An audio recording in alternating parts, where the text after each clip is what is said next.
एक समय की बात है। सुंदरपुर नामक एक छोटे से गांव में राघव और मोहन नाम के दो सच्चे दोस्त रहते थे। दोनों ही किसान थे, मेहनती, ईमानदार और सीधे दिल के इंसान। वे दिन रात अपने खेतों में पसीना बहाते, मौसम चाहे जैसा भी हो। जिंदगी आसान तो नहीं थी, मगर सुकून से भरी थी। लेकिन फिर एक दिन सब बदल गया। आसमान का रंग बदला और शायद किस्मत की दिशा भी।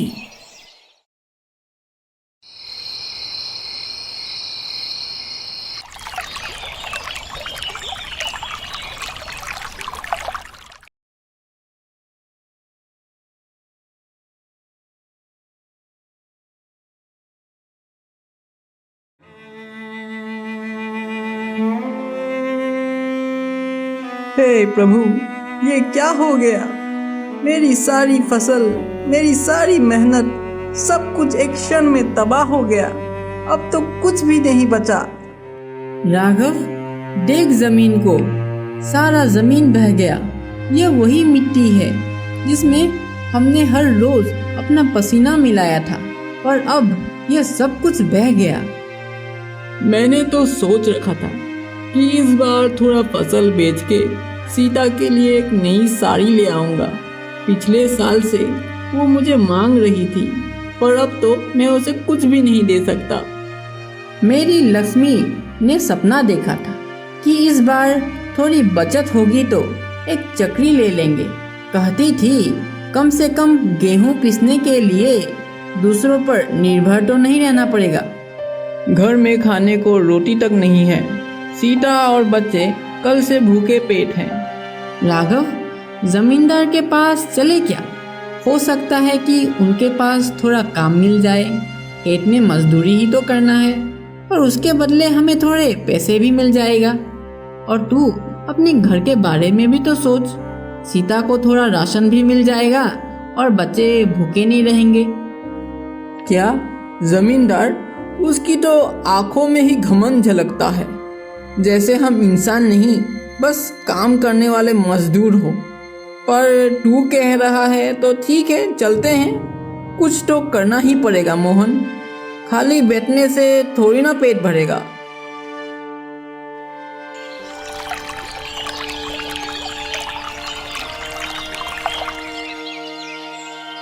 अगली सुबह राघव और मोहन अपनी एक आखिरी उम्मीद लेकर जमींदार से काम मांगने निकल पड़े।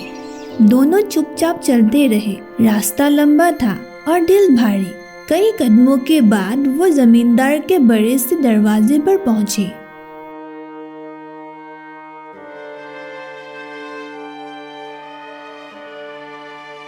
कौन हो तुम दोनों और यहाँ क्या चाहिए? जमींदार साहब, हम मोहन और राघव इस गांव के किसान हैं। इस बार की वर्षा ने सब कुछ बर्बाद कर दिया। हमारा अनाज, खेत कुछ नहीं बचा। सब कुछ पानी में मिल गया है। कृपया सहायता करें। अगर कुछ काम मिल जाए तो हम अपने घर को संभाल सकेंगे।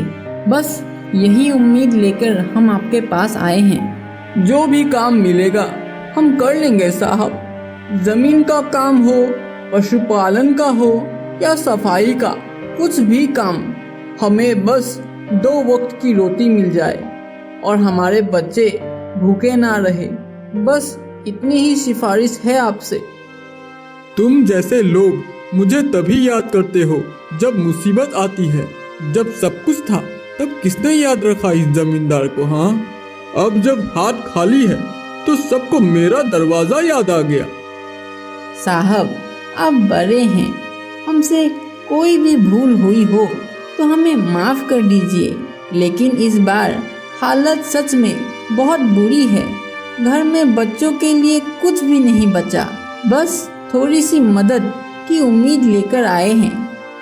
फिलहाल मेरे पास काम करने वालों की कोई कमी नहीं है। सब काम ठीक ठाक चल रहे हैं। लेकिन भविष्य में अगर जरूरत पड़ी तो तुम्हें जरूर याद किया जाएगा। ठीक है साहब। मोहन और राघव जमींदार के घर से लौट जाते हैं।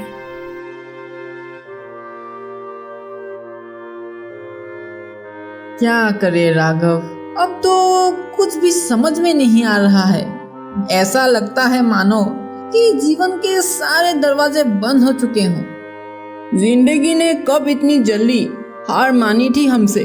हमने तो हर मुश्किलों का डट कर सामना किया है, पर अब लगता है कुछ बचा ही नहीं। और जब घर वापस जाएंगे तो लक्ष्मी पूछेगी क्या लाए, और बच्चे दौड़कर मेरे पास आएंगे। पर जब वे मेरी खाली हाथ देखेंगे तो वे पूरी तरह से उदास हो जाएंगे, है ना राघव? तभी राघव और मोहन से थोड़ी दूर दो व्यक्ति आपस में कुछ अलग ही बात कर रहे थे। राघव और मोहन थके और उदास बैठे हुए अनजाने में ही उनकी बातें सुनने लगे। भाई, एक बात पता है?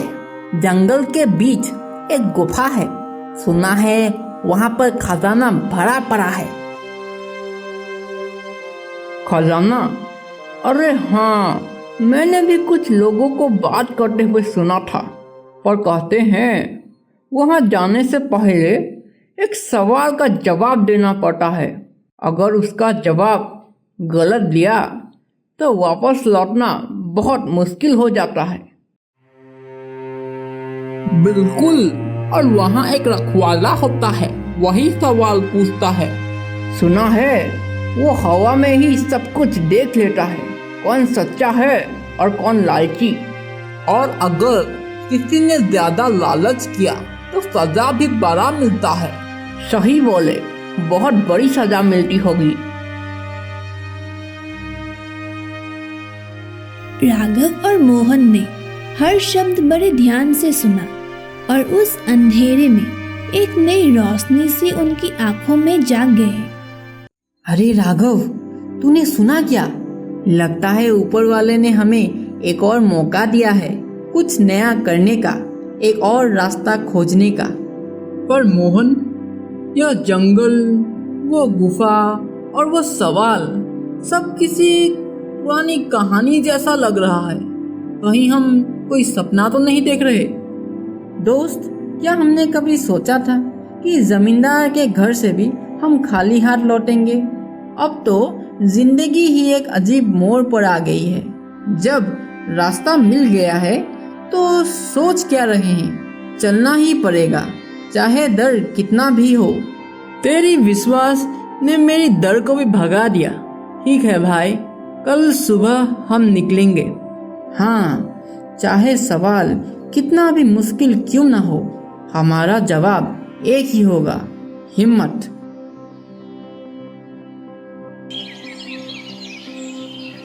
अगले सुबह दोनों दोस्त गहरे जंगल की ओर निकल पड़े।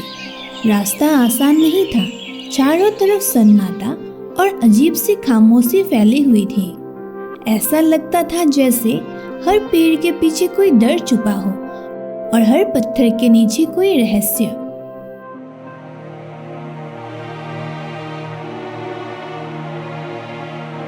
मोहन, यहाँ और कितना चलना पड़ेगा? ऐसा लगता है मानो यह जंगल खत्म ही नहीं हो रहा। थोड़ा और राघव, मुझे लगता है कि हम सही रास्ते पर जा रहे हैं। देखना, सब कुछ कितना बदला बदला सा लग रहा है।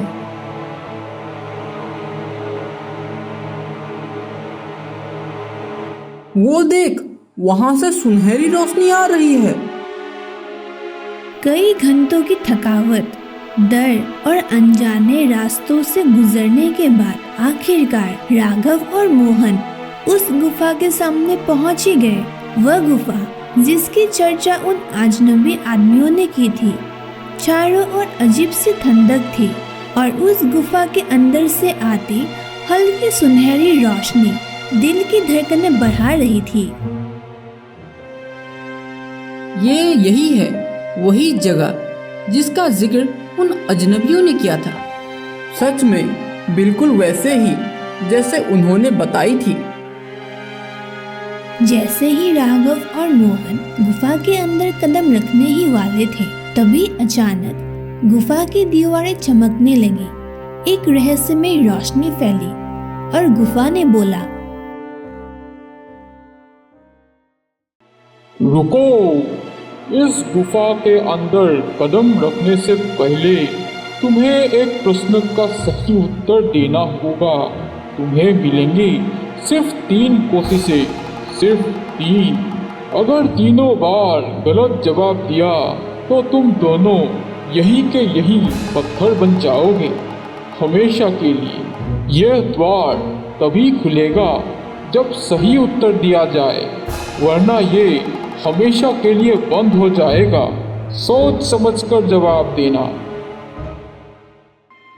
क्या क्या क्या बोला उसने? पत्थर बन जाएंगे? भाई मैं तो कहता हूँ कि वापस चलते हैं। जिंदगी में हमने तो बहुत सारे पंगे ले लिए हैं, अब मोटी बनने का कोई मतलब नहीं। और घर जाकर क्या कहेंगे कि डर के मारे हम वापस आ गए। सुन न मोहन, अगर एक सही जवाब मिल गया तो सब कुछ बदल सकता है रे। जो सालों से तकलीफें सह रहे हैं, बीवी, बच्चे, रोजी रोटी की चिंता, सब खत्म हो सकता है रे। और अगर हमने गलत जवाब दे दिया तो हम पत्थर बन जाएंगे रे। जिंदगी में हर किसी को एक मौका मिलता ही है, शायद ये वही है। मुझे तुझ पर पूरा विश्वास है, हम दोनों मिलकर जरूर सही उत्तर दे पाएंगे। ठीक है, चलिए पूछने दो सवाल। गहरी रात का सन्नाटा और अंधेरी गुफा के सामने 2 दोस्त खड़े हैं। दरवाजे से फिर वही गूंजती हुई आवाज आती है, इस बार प्रश्न के रूप में। ठीक है, मेरा प्रश्न ये है, मैं ना कभी बोलता हूँ ना शब्द बनाता हूँ, लेकिन मेरी खामोशी सब कुछ कह जाती है। मैं ना लिखता हूँ ना सुनता हूँ, फिर भी हर इंसान मुझे अपनी सबसे गहरी राज बता देता है। मैं झूठ नहीं बोल सकता, पर कभी कभी मेरी सच्चाई भी बहुत चुभती है। बताओ मैं कौन हूँ? दोनों मित्र एक दूसरे की तरफ देखते हैं, चेहरे पर उलझन और आंखों में डर, पर हारने का मन नहीं। शायद इसका जवाब चेहरा है। हाँ, चेहरा ही तो है जो बिना कुछ बोले सब कुछ बता देता है। गलत जवाब। अब केवल 2 मौके बाकी हैं। राघव, अगली बार सोच समझकर बोलना। शायद दिल हो सकता है। दिल ही तो है जो सब कुछ महसूस करता है, समझता है। गलत जवाब। अब बचा है बस एक आखिरी मौका। यह अंतिम उत्तर तुम्हारी जिंदगी का फैसला करेगा। मोहन और राघव एकदम से घबरा गए। सांसें तेज हो चुकी थी, वक्त जैसे थम गया था। मोहन कुछ देर चुप रहा, सोचता रहा, फिर एक लंबी सांस लेकर बोला, सवाल कह रहा है, ना बोलता हूँ ना सुनता हूँ, लेकिन सब कुछ कह देता हूँ। ऐसी कौन सी चीज है जो बिना बोले सब कुछ कहा जाता है? आंखें है क्या? हाँ, जवाब है आंखें। बताना पड़ेगा क्यों? क्योंकि आंखें हुए दर्पण हैं जिनमें इंसान के असली जज्बात नजर आते हैं। वे कभी झूठ नहीं बोलती। जब दिल दुखता है आंखें रोते हैं, जब दिल खुश होता है आंखें चमकने लगते हैं। इसी द्वारा बिना बोले वो सब कुछ कह जाती है। सही जवाब। अब तुम दोनों अंदर जा सकते हो, लेकिन एक बात याद रखना, खजाना देखकर लालच मत करना। गुफा का दरवाजा धीरे धीरे खोलने लगा। अंदर से एक तेज सुनहरी रोशनी निकलने लगी। राघव और मोहन की आंखें चौंधिया गई।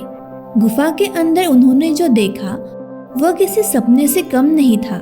सोने के सिक्के, कीमती मोती और भारी गहने, चारों ओर खजाना ही खजाना। इतना सारा खजाना, हम तो अमीर हो गए मोहन। अब हमारे बच्चे कभी भूखे नहीं सोएंगे। याद है ना गुफा ने क्या कहा था? ज्यादा लेने की कोशिश की तो अंजाम अच्छा नहीं होगा। हम सिर्फ उतना ही लेंगे जितना जरूरत है, बस हमारे परिवार के लिए थोड़ा राशन आ जाए। दोनों ने सिर्फ उतना ही खजाना लिया जितना जरूरत थी और वापस अपने गांव लौट आए। मोहन और राघव ने मिलकर अपना व्यापार शुरू किया। धीरे धीरे जिंदगी पटरी पर आने लगी। दोनों खुश थे, लेकिन राघव का मन अभी भी उसी गुफा में अटका हुआ था। उसे लगने लगा अगर और ले आता तो जिंदगी और बेहतर हो सकती थी।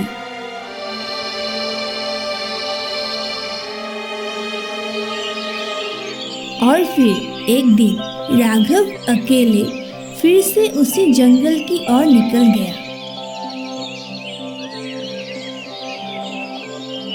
गुफा के सामने पहुंचते ही उसे थोड़ी हैरानी हुई जब गुफा ने फिर से वही पुराना सवाल दोहराया, लेकिन इस बार राघव ने बिना झिझके सही उत्तर दिया। गुफा का दरवाजा खोला और राघव ने जितना सोना उठा सकता था भर लिया। वापस लौटते हुए उसके चेहरे पर एक अजीब सा घमंड था। इस बार जिंदगी सच में बदल जाएगी। अब किसी चीज की कभी कमी नहीं होगी। अब मैं सबसे अमीर बन जाऊंगा।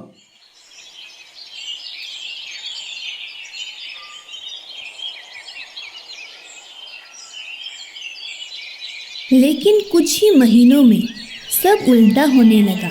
राघव का कारोबार धीरे धीरे बंद हो गया। पैसे की किल्लत बढ़ने लगी और तबीयत भी बिगड़ने लगी। एक दिन मोहन को खबर मिली कि राघव बहुत बीमार है। वो तुरंत उसके घर पहुंच गया। राघव, कैसी तबीयत है तेरी?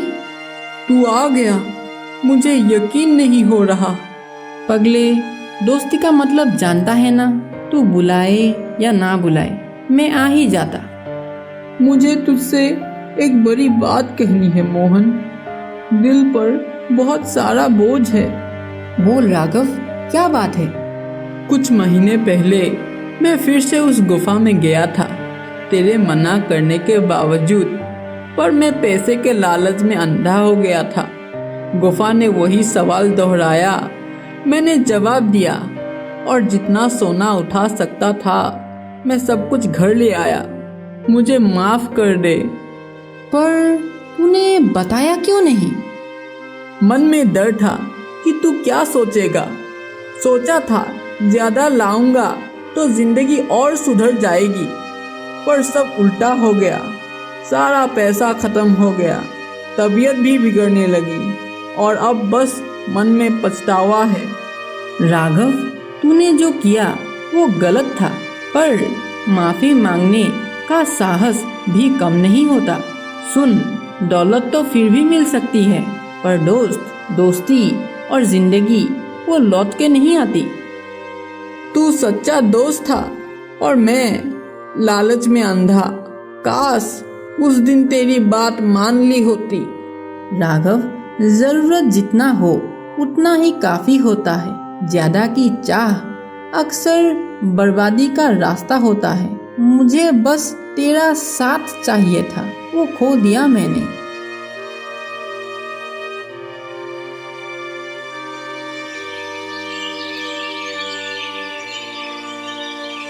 कुछ ही दिनों में राघव इस दुनिया से चला गया, पर अपनी आखिरी सांसों में वो पछतावे को पहचान चुका था। वो समझ गया था कि लालच कितना खतरनाक हो सकता है। दूसरी ओर मोहन ने वही खजाना, सद्बुद्धि और संतोष को थामे रखा। उसने मेहनत से काम किया, ईमानदारी से जिया और एक दिन वो सच में समृद्ध और शांत जीवन जीने लगा। लालच एक ऐसा रास्ता है जो सोने के महल का वादा करती है, पर अक्सर पत्थर का अंत देता है। संतोष वही दौलत है जो हर हाल में साथ निभाती है।